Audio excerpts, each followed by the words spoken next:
Can you lend me $150? I'll definitely pay it back. Under the scorching 97 degrees Fahrenheit sun, my grandson arrived at our house after an hour of cycling. His face was beet red, and he looked utterly exhausted. I need to pay my school lunch fee quickly, or I won't be able to go to school. I glanced at my husband, seeking help, and he stood in front of our grandson with a fierce expression. You came to borrow money from us. My name is Sarah, and I'm 67 years old. I live with my husband Kenny, and I retired from work 7 years ago. Our only son, Max, had already grown up and left home, and we were living a somewhat mundane retired life with no particular hobbies. However, 7 years ago, during my retirement, there was one daily joy: the birth of my grandson, Martin. He was incredibly adorable, the apple of my eye. Unfortunately, that happiness lasted only a year. You see, Max's ex-wife, Jessie, was having an affair. And to make matters worse, it turns out that Martin's biological father isn't Max but Jessie's affair partner, the CEO of a major company. Despite the usual tendency for mothers to have custody, Jessie's remarriage to this wealthy man put her in a more advantageous position. To add to the unfortunate timing, Max received an overseas work assignment, leaving me with no choice but to relinquish custody of Martin. And so, separated from our grandson, we lived our days feeling purposeless. But one day, something remarkable happened that jolted us awake. It was a hot July day. My husband and I reminisced about our grandson, Martin. You know, Martin will be starting elementary school this year. Can you imagine how cute he'd look in a little suit? Yeah, I know. But it's no use. Martin is already living with his new family. I understand, but we were supposed to be getting ready for summer vacation by now, so that Martin can come stay with us anytime. As I looked out the window, basking in the sun's warmth, I couldn't help but wish that my grandson could share this moment with me. Just then, the doorbell rang. My husband opened the door, and his eyes widened as he stood there, momentarily speechless. Curious, I followed his gaze and found myself equally stunned. Standing before us was Martin, our long-lost grandson. His resemblance to Max, our son, was uncanny. Despite years of separation, I recognized him instantly. Jessie claimed he was the child of her affair partner, but it seems Martin's true father is Max after all. As I gazed at Martin's face, my grandson opened his small mouth. Grandma, can you lend me $150? I promise I'll pay it back. What do you need it for? And by the way, aren't you Martin? Why are you here? I can't go to school unless I pay for lunch. Please help me, Grandma. Taken aback by the sudden request, I learned that my grandson had ridden his bicycle for an hour in scorching 97 degrees Fahrenheit heat to get here. His face was flushed, and he looked utterly exhausted. We brought Martin inside the house and let him rest before hearing his story. In summary, he had enrolled in a private elementary school 3 months ago. He enjoyed going to school every day, surrounded by new friends. However, one day, Jessie, his mother and my ex-daughter-in-law, received a call from the school. It turned out that she hadn't paid for Martin's school lunches since enrolling. Jessie hung up the phone and glared at Martin with fury. I don't have money because your school lunch fees are too high. You don't need to go to school starting tomorrow. Since then, Martin believed that he could attend school if he paid for his lunches. I listened to that story with suspicion. It's hard to believe that Jessie, who remarried the CEO of a major corporation, can't afford school lunch fees. Moreover, legally, Max is Martin's father, so Jesse has been paid child support since our divorce. What's going on? Could it be that Jesse is misusing the money? My heart ached for my grandson, who was deprived of his rightful opportunity to learn and was feeling miserable. But there was another question nagging at me. Martin and I hadn't seen each other since he turned 1 year old. So, there was no way he remembered us. Why do you know me as Grandma? And how did you find this house? Mom told me when she was drunk. She said my current dad isn't my biological father. The real dad abandoned me. I covered my mouth with both hands and closed my eyes. It took effort, but I managed to say, "That's not true. Your dad cares deeply about you." My grandson nodded. Yeah, I know. I found a letter from my real dad in Mom's desk drawer. Can you read letters written by adults? Yes. I can search for difficult words on my smartphone. According to the grandson, the letter included Max's wish to take Martin in and his home address. It seemed that this was in anticipation of Max's overseas assignment ending in a few months. Martin seemed to have been quite hesitant about visiting us. When he thought he might be a bother, tears welled up. Such consideration doesn't quite suit our recently turned 7-year-old Martin. How did he become a child so concerned about others' opinions? It was a dream come true to reunite with our grandson, but I couldn't hold back the sadness when I saw Martin. As I reached for a tissue to wipe away the tears on Martin's cheek, my husband Kenny, who had been quietly listening, approached Martin with an intense expression. Did you come here to borrow money from us? I'm sorry. Maybe I shouldn't have come here after all? Martin's face crumpled and large tears dropped to the floor. Seeing this, I tried to come between my husband and my grandson, but my husband was quicker than that to approach Martin and hug him. If you knew, you should have turned to us sooner. We never forgot you, not even for a moment. He must have been frustrated that his grandson was having a hard time. My husband's voice trembled with tears. Then, when Martin had calmed down a bit, I told him again that it was okay for him to stay and asked him about his life so far.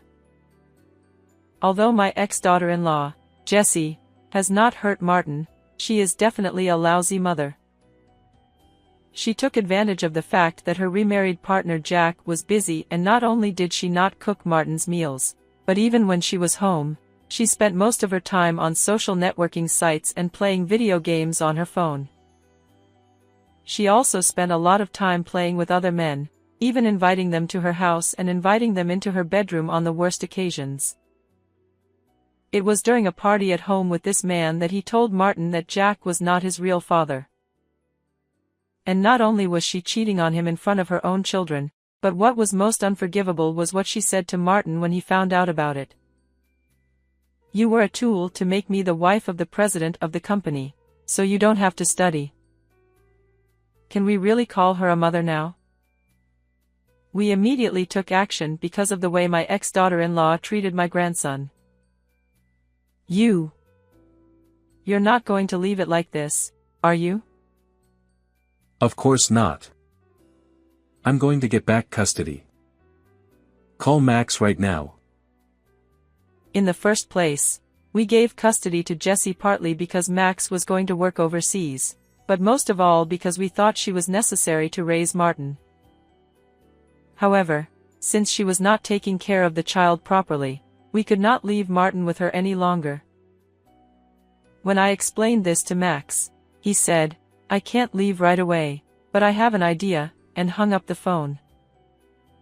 The next contact I made was with my ex-daughter-in-law, Jessie, who said, "I'm going to leave Martin with you for a while. I'm going to keep Martin for a while." "Oh, okay. Then, please take care of him for me." I was surprised at how quickly she answered. She seemed to be neither surprised nor opposed to our son Martin staying with us, as if her current husband was on a long business trip and it was just convenient for her. Or maybe she really wasn't interested in Martin.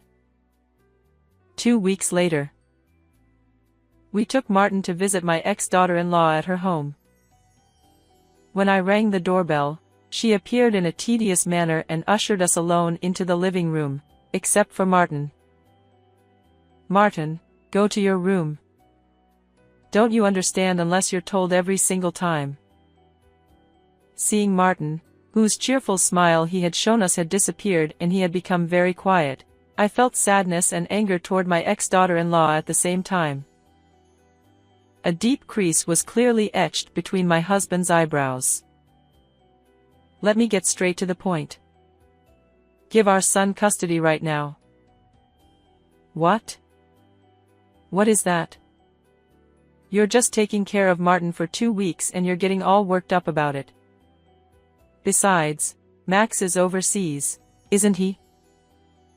Jessie laughed at me with a pompous attitude. She must know that once the custody is decided, it is not easy to take it back. Max will be back home soon after his overseas assignment, so there's no problem. "Oh, really? I'm the one who can afford it financially, and I'm the one who can make Martin happy, so the answer is obvious, right?" "Right. That's why I'm asking you to give us custody." "What? Are you even listening to me? That's what you are, old granny." I told Jessie, who was spitting back at me, why Martin had come to my house 2 weeks ago. "How is it that you are so wealthy and don't pay for school lunches?" She didn't think we knew about it, and she mumbled, "Martin, he," and then gritted her teeth. "And you're still his mother, forbidding him to go to school. He's even talking about that. Oh. That's so annoying. I told him that Max and we will raise him together. Why are you so obsessed with Martin that you have to treat him so badly?" I could hear my own voice trembling with anger. But Jessie gave a thin smile and said the impossible words. "Of course it's obvious. He's Jack's child. That's why Jack married me. You know what I mean. I needed him to be Mrs. President." This is the story I later heard. Jessie falsely claimed that Martin was Jack's child and forced him to marry her. Jack himself had wanted a successor as president of the company, and he believed it and agreed to marry her. I knew how my ex-daughter-in-law felt about Martin, but I couldn't help but feel sorry for Martin when she put it into words. The only saving grace was that Martin was in his room and was not listening to Jessie. "You really do think of Martin as a tool, don't you?" "So what? Still, I'm his mother, so it doesn't change the fact that I have the advantage. You old people with your pensions and your spare time should stay out of it. What kind of mother are you, that when you lived with Max you were cheating on him, and now you are cheating on someone else, and in front of Martin's eyes?"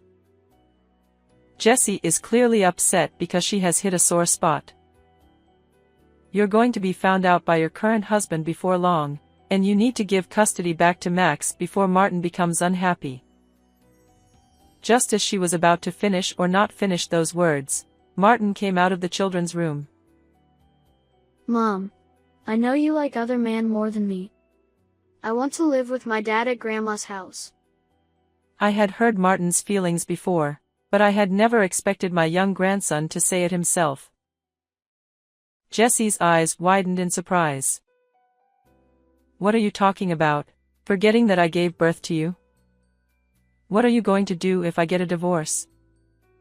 If you don't tell them, they won't know, so shut up." As I was getting too much out of line, the front door opened and a certain someone walked in. It was Jessie's second marriage. It was Jack, Jessie's current husband. I guess I wasn't Martin's father. Hey, what are you talking about? There is no way. Martin is definitely your child. Max told me everything. And I got an email with a picture of Max as a child, and he looks exactly like Martin. I'll give custody to Max. My son Max, who said he had his own ideas. He didn't think his ex-wife would be easily convinced, so he reached out to Jack first. Don't be silly. That boy is your successor, remember? You told Martin, didn't you? You told Martin that Max is the real father. If you still insist on saying it's my child, you want a DNA test. Jessie was silent for a moment, but then her eyes suddenly lit up. Well, we can give Martin back to Max and we can have another baby. Then let's just get rid of these people and Martin. You really think I'm an idiot, don't you? I told you Max told me everything. And that you were having an affair. You're being deceived. There is no proof of that anywhere. I was getting numb to my ex-daughter-in-law, who was brazenly trying to cover it up to no end. At this point, I confronted her with the photos I had taken of her cheating on her husband. They showed them hugging and kissing each other in a hotel cafe, as well as the moment she brought the cheating partner into her home. Wait, when did you, how? Just like you said. We are bored old folks, it's easy enough to take pictures like this. Jessie's face turned red and she took the picture away from me. I couldn't tell if she was embarrassed or angry, but I could tell she was upset. I'm divorcing you. Get the hell out of here. Hey. How am I going to live if you divorce me? I'm not going to live without money. But Jack's eyes were cold as he looked at Jessie, whose eyes were moist and she was clinging to him. Jessie must have finally realized the situation she was in. The look of despair on her face was clear. I shouldn't have told Martin who his real father was. That's not the point. If you had raised Martin properly as his mother, none of this would have happened. You deserved it. Jessie stared at the ground for a while, then suddenly looked up and this time rubbed up against me. Well, yes. Could you ask Max not to take custody? Please. No matter who gets custody of Martin, Jack's heart has already left you. Don't you understand that? I didn't want to talk any more with Jessie, who saw Martin as just a tool until the very end. You have no right to call yourself Martin's mother. At best, you regret what you have done. I left Jessie, who nodded in disappointment at these words, and left her house with my husband, taking Martin with me. Jessie was then divorced by Jack and thrown out without a penny. She then asked for $3 million in alimony for deceiving Martin that he was Jack's child and for cheating on him. Max also said he would charge $600 per month for child support until Martin was an adult.